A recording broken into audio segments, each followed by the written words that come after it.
রূপকথা গল্পের জগতে তোমাকে স্বাগত। আজকে আমি যে গল্পটা পড়ব সেটা হলো ষষ্ঠীপদ চট্টোপাধ্যায়ের অশরীরী। আমার গল্প যদি তোমার ভালো লেগে থাকে একটা লাইক করে দিও আর আমার চ্যানেলটিকে সাবস্ক্রাইব করে দিও। তো চলো আজকের গল্প পড়ি। বর্ধমান সাহেবগঞ্জ লুপে গুসকরা নামে একটি স্টেশন আছে। ব্রিটিশ আমলে যখন প্রথম রেল লাইন পাতা হয় সেখানে সেই সময়কার কথা। গুসকরা থেকে 10-12 মাইল দূরে এক গ্রামের নবগোপাল নামে এক ছেলে মিলিটারিতে চাকরি পেয়ে পাঞ্জাব অঞ্চলে চলে যায়। সেখান থেকেই মাসে মাসে মানি অর্ডার করে টাকা পাঠাতো সে। চিঠিপত্র লিখত, কিন্তু দুঃখের বিষয় ইচ্ছে করলেই বাড়ি আসতে পারত না। এ নিয়ে বাড়ির লোকেদের অভিযোগের আর অন্ত ছিল না। নবগোপালের বাবা ছিলেন, মা ছিলেন, নতুন বিয়ে করেছিল তাই বউ ছিল, ভাই বোন এবং বাড়ির অন্যান্য লোকজন তো ছিলই। এইভাবেই দিন কাটছিল। নবগোপাল কিছুতেই বাড়ি আসার ছুটি আর পায় না। এদিকে বেশ কিছুদিন হলো নবগোপালের বাড়ি থেকে চিঠি আসাও বন্ধ হয়ে গেল। নবগোপাল বুঝল বাড়ির লোকেরা তার দেশে না ফেরার জন্য রাগ করেই চিঠি লেখা বন্ধ করে দিয়েছে।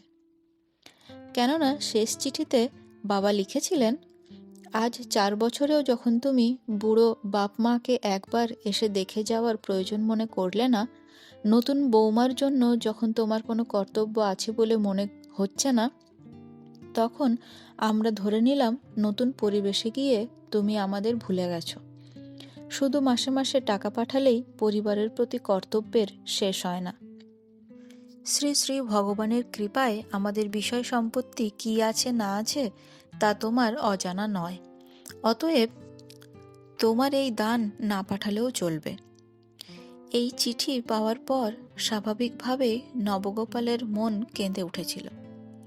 তারপর একদিন যখন সত্যি সত্যিই মানি অর্ডারও ফেরত এলো, তখন আর সে থাকতে পারল না। ইতিমধ্যে পাঞ্জাব অঞ্চল থেকে কাশ্মীর অঞ্চলে বদলি হয়ে যায় নবগোপাল। সেখানে গিয়ে সেনাবাহিনীর কিছু নতুন বন্ধুদের সাহায্যে উচ্চতর পর্যায়ে আবেদন করে বহু কষ্টে 1 মাসের ছুটি মঞ্জুর করালো এবং দেশে ফিরল। আসবার আগে একটা চিঠিও লিখল বাড়িতে। চিঠিতে লিখে দিল, অমুক দিন আমি গুসকরায় পৌঁছাচ্ছি। স্টেশনে আব্দুল কাকা যেন আমার জন্য গাড়ি নিয়ে অপেক্ষা করে। সেই মতোই নির্দিষ্ট তারিখে নবগোপাল যখন গুসকরার ট্রেন থেকে নামল, রাত্রি তখন 12টা। ঘন অন্ধকারে স্টেশন এলাকা খাঁ খাঁ করছে। 2-3 জন মাত্র যাত্রী নামল ট্রেন থেকে। নবগোপাল ভাবল, হয় বাড়ির লোকেরা ওই চিঠি পায়নি, নয়তো বাবা রাগ করেই গাড়ি পাঠায়নি, অথবা গাড়ি নিয়ে এসে ওর বিলম্ব দেখে আব্দুল কাকা ফিরে গেছে। কেননা ও শুধু আসবার তারিখটাই লিখেছিল, দিনে আসবে কি রাতে আসবে তা তো লেখেনি। কেননা তখনকার দিনে ওই দূর দেশ থেকে নির্দিষ্ট সময়সূচি নির্ধারণ করে ঠিক সময়টিতে আসা এত সহজ ছিল না।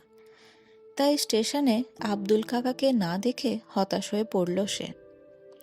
নতুন স্টেশন মাস্টার নবগোপালকে দেখে জিজ্ঞাসা করল, কি ব্যাপার, আপনি কারোর জন্য অপেক্ষা করছেন নাকি? নবগোপাল বলল, হ্যাঁ, আমার বাড়ির থেকে গাড়ি নিয়ে লোক আসার কথা ছিল, কেন এলো না তাই ভাবছি, অথবা এসে ফিরে গেল কি না। স্টেশন মাস্টার বললেন, না, এসে ফিরে যায়নি, কেননা আমি তো সব সময় এখানেই আছি, আমি কোনো গাড়িকেই অপেক্ষা করতে দেখিনি। তাহলে কি ওরা চিঠি পায়নি আমার? তাই হবে। তা আপনার বাড়ি এখান থেকে কত দূর? নবগোপাল বলল, অনেক দূর, 10-12 মাইল। ওরে বাবা, তবে তো হেঁটে যাওয়াও চলবে না। না, দিন মানে হলে যেতাম, এই রাত্রে কখনো নয়। ভূতের উপদ্রব আছে, চোর ডাকাতেরও ভয় আছে, ঠ্যাঙাড়ের উপদ্রবও আছে। স্টেশন মাস্টার বললেন, তাহলে এক কাজ করুন, আজ আর কোনো ট্রেন তো আসবে না, আমি অফিস ঘরে চাবি দিয়ে আমার কোয়ার্টারে শুতে যাচ্ছি, আপনি বরং ওয়েটিং রুমে শুয়ে রাতটুকু কাটিয়ে নিন, তারপর সকালে দেখি আপনার জন্য কি করতে পারি। যদি কারো গরুর গাড়ি একটা পাই তো বলে কয়ে দেব। নবগোপাল বলল, পেলে ভালো, নইলে হাঁটা দিতেও আমার আপত্তি নেই। এই বলে সে ওয়েটিং রুমেই কাঠের বেঞ্চির ওপর লম্বা হয়ে শুয়ে ছাড় পোকার কামড় খেতে লাগলো। অনেকক্ষণ শুয়ে থাকার পর সবে তন্দ্রাটি এসেছে। এমন সময়, খোকাবাবু! পরিচিত কণ্ঠস্বর শুনে উঠে বসল নবগোপাল। আরে আব্দুল কাকা, কতক্ষণ এসেছেন আপনি? তা প্রায় ঘণ্টাখানেক হলো। স্টেশনের বাইরে গাড়ি দেখতে না পেয়ে ভেবেছিলাম তুমি আসোনি। আসবো না কি বলছেন? আপনার চিঠি পাওয়ার পর থেকেই সবাই হানটান করছি।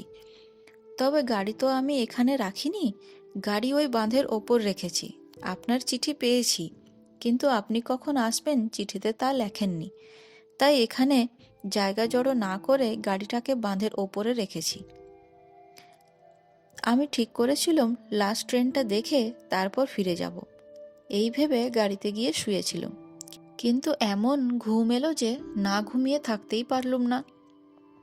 নবগোপাল বলল, ঠিক আছে, রাত যখন হলো তখন রাতটা কাটুক, কাল একটু ভোর ভোর রওনা হওয়া যাবে। সে কি খোকাবাবু, কর্তাবাবুর অবস্থা জানেন? মা বৌমা সবাই আপনার চিঠি পাওয়ার পর থেকেই ঘরবার করছেন, রান্নাবান্না রেডি করেই আপনার জন্য পথ চেয়ে বসে আছেন সব। কিন্তু আব্দুল কাকা, পথঘাটের যা অবস্থা তাতে। খোকাবাবু, আপনি কি ভুলে গেলেন? আমার নাম আব্দুল। আমার শরীরে এক ফোঁটা রক্ত যতক্ষণ থাকবে ততক্ষণ কারও সাধ্য আছে আমাদের কিছু করে? ওসব ভয় করবেন না খোকাবাবু, চলুন। উদো আর বুধোকে সঙ্গে এনেছি। গরুর গাড়িটাকে আমি ঘোড়ার গাড়ির মতো ছোটাবো। অতএব নবগোপাল আর দ্বিরক্তি না করে আব্দুলের সঙ্গে চলল। আব্দুল নবগোপালের সুটকেসটা মাথায় নিয়ে আগে আগে চলল, নবগোপাল চলল পিছু পিছু। যেতে যেতে নবগোপাল দূর থেকেই দেখতে পেল সেই অন্ধকারে বাঁধের ওপর দুটো করে চারটে চোখ যেন ভাটার মতো জ্বলছে। চতুষ্পদ জন্তুদের চোখ রাত্রিবেলা জ্বলে, কিন্তু তাই বলে এইভাবে? নবগোপাল কাছে যেতেই উধো আর বুধো গরু দুটো বহুদিন পরে মনিবকে দেখে শিং নেড়ে তাদের অনুগত্য প্রকাশ করল। আব্দুল বলল, বাবু, গাড়িতে খড় বিছিয়ে গদির মতো করে আপনার বিছানা পেতে রেখেছি, আপনি শুয়ে পড়ুন, আমি জোর কদমে গাড়ি চালিয়ে যাচ্ছি। নবগোপাল তাই করল।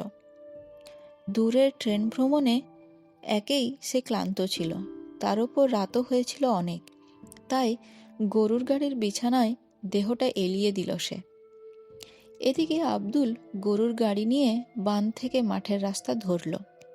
প্রথমটা বেশ একটু মন্থর গতিতে চলার পর গাড়ি এত জোরে ছোটাতে লাগলো যে ওর মনে হলো ও যেন এখনও ট্রেনের মধ্যেই রয়েছে। নবগোপাল ভয়ে ভয়ে বলল, এ কি করছো?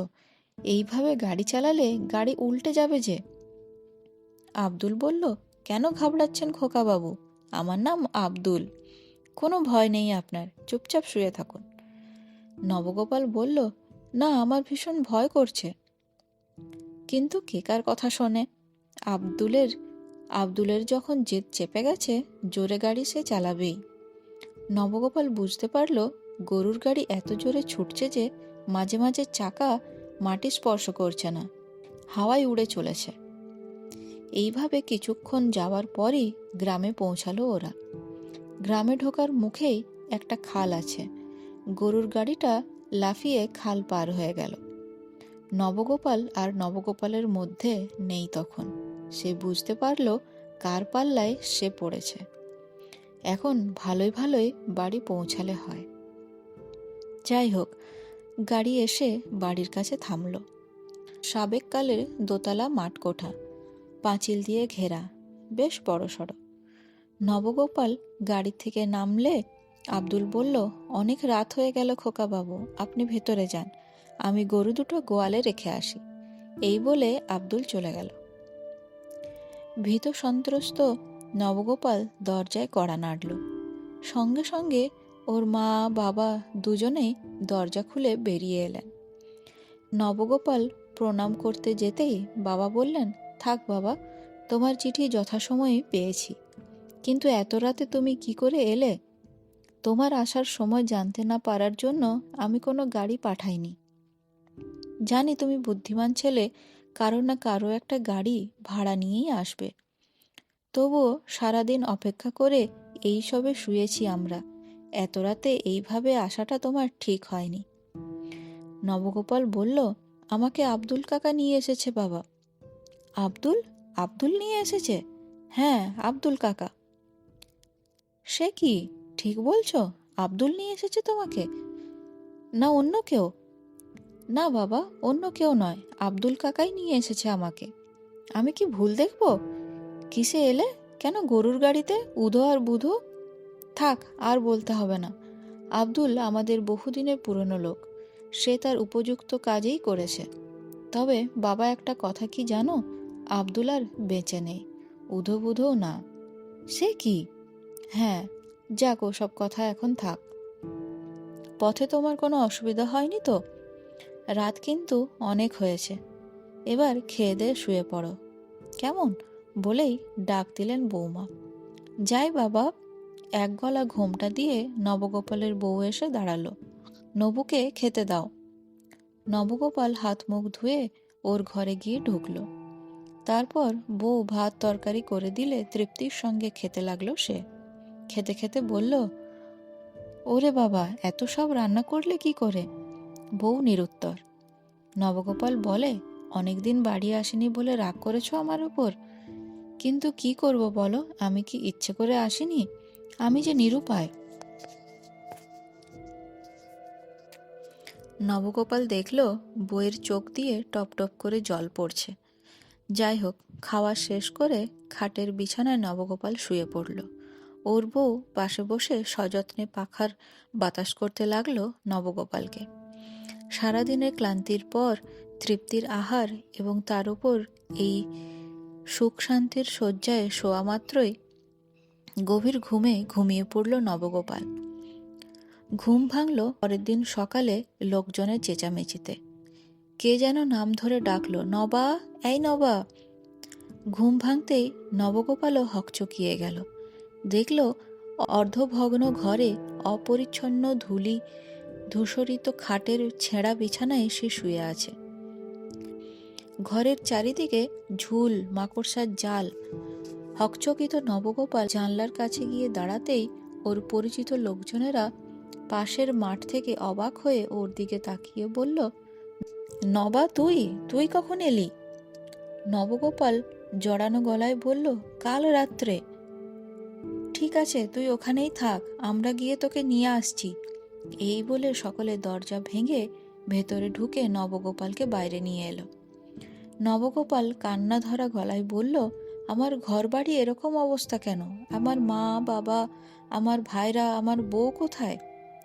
সবাই বলল, তুই কি কিছুই বুঝতে পারছিস না? না, আমার গা মাথা ঘুরছে। ওরা যে কাল রাত্রেও এ বাড়িতে ছিল। ওরা কেউ ছিল না রে পাগল, কেউ ছিল না। কাল রাত্রে যাদের দেখেছিস তারা ওদের প্রেতাত্মা। বেশি দিন নয়, মাত্র 6 মাস আগে কলেরার মহামারীতে সব শেষ হয়ে গেছে। আমরা এই সামান্য কজন ছাড়া গোটা গ্রামেই উজাড় হয়ে গেছে প্রায়। তোদের বাড়ির কেউই বেঁচে নেই।